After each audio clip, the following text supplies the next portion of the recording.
Hey everyone, welcome back and happy Sunday, which means happy Labor Day weekend to all of you guys, especially the ones who are celebrating. I hope you're going to a barbecue, a beach, a pool, something that has something that's fun that you get to eat or you get to put your feet in the water. I don't know, but whatever you guys end up doing, just make sure you do it incredibly safe. This is one of those weekends where people get their numbers and a lot of DUIs are handed out. So just be careful. Now, I know I don't need to preach this to you guys, but anyways, we're back to talk about Kyle Richards reacting to Mauricio Umansky and the cancellation of buying Beverly Hills and a few other things. Plus, looks like none of the housewives want shit to do with Bethany Frankel. So we're gonna get into that too. Before we do, go ahead, pop off in the comment section. If you're not subscribed, get subscribed. Don't forget to hit that notification bell, and let's jump right in.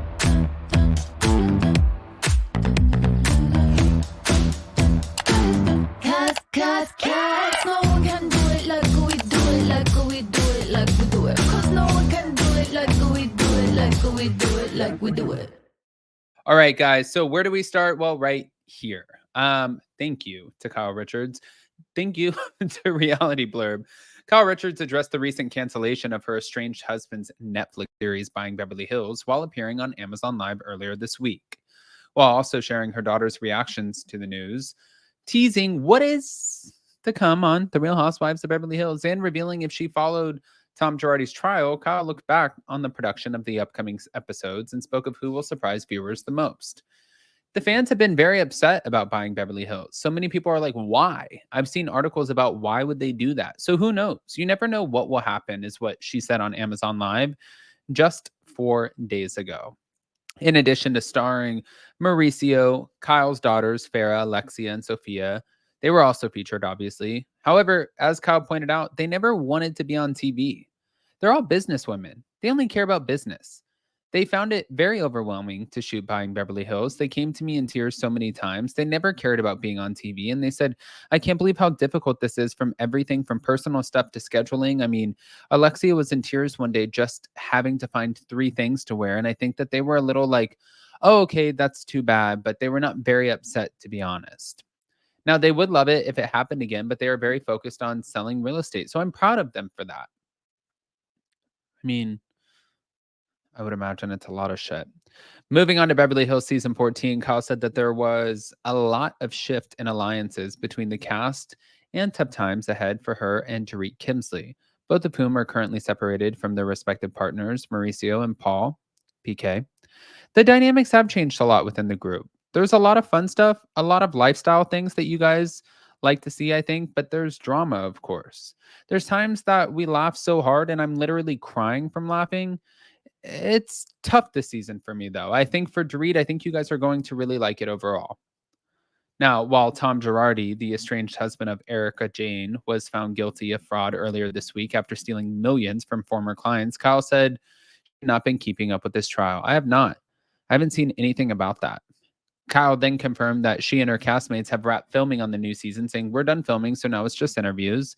And as for who will surprise fans the most this season, she said maybe Dorit, because I don't feel like she was quite herself. Obviously, she has also been having a hard time in her personal life, and I think that there's some things there. It kind of surprised me.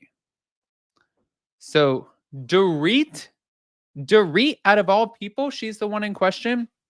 Well, speaking back to buying Beverly Hills, I just want to say I also did not understand the cancellation of buying Beverly Hills. I thought that that was a little bit ridiculous.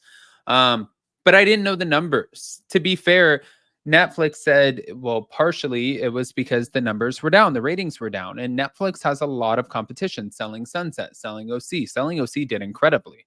The Parisian Agency.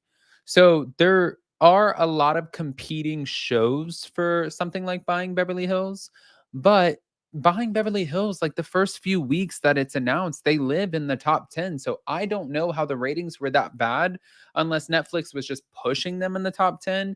And in order, like if they take the show and they push it in the top 10, maybe they can help drive ratings. I don't know. But I, just like everybody else, was incredibly shocked based off of the optics of it, if that makes sense.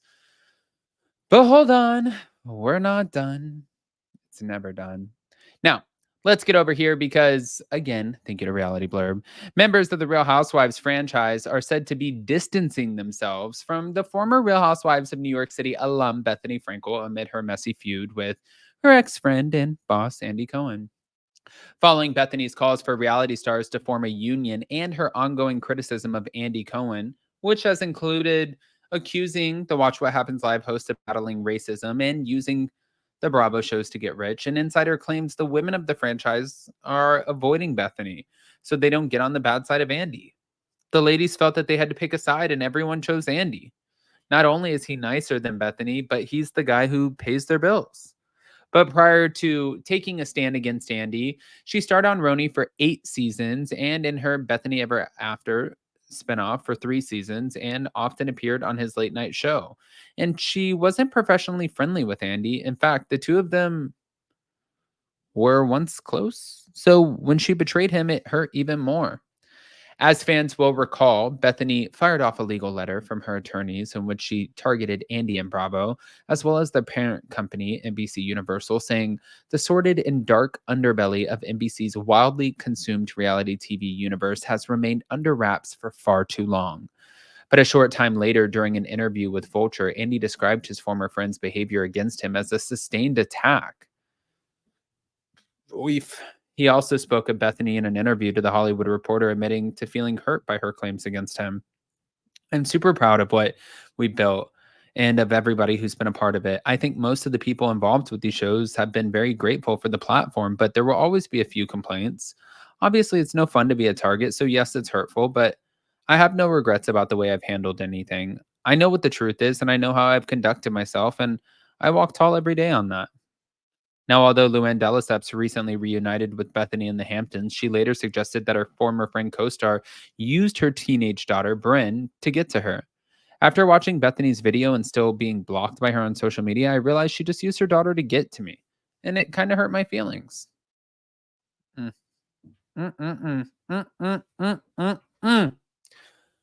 Wait. That's me. Oi.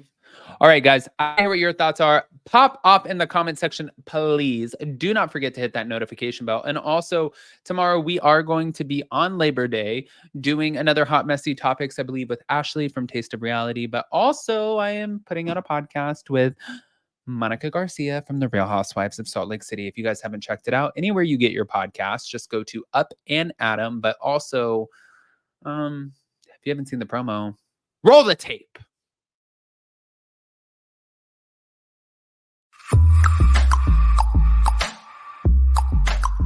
Hey, Bravo lovers. This is Monica Garcia from the Real Housewives of Salt Lake City. And I'm Adam Newell from Up and Adam. Welcome to the Salty Podcast, where we spill all the latest Bravo gossip and dive deep behind the scenes. From the drama in the Housewives world to the juiciest headlines and entertainment, we've got you covered. Each week, we'll break down the most shocking moments, share behind-the-scenes secrets, and give you our unfiltered opinions. And trust us, things are about to get crazy. We're bringing the heat, the tea, and all the shade, honey. So grab your favorite drink, get comfortable, and join us for the Salty Podcast. Subscribe now on your favorite podcast platform and make sure you don't miss a single episode. Because when it comes to Bravo and pop culture, we're spilling it all.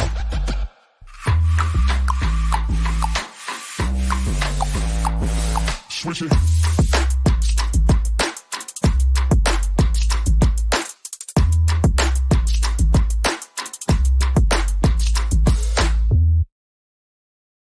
Yes. Okay.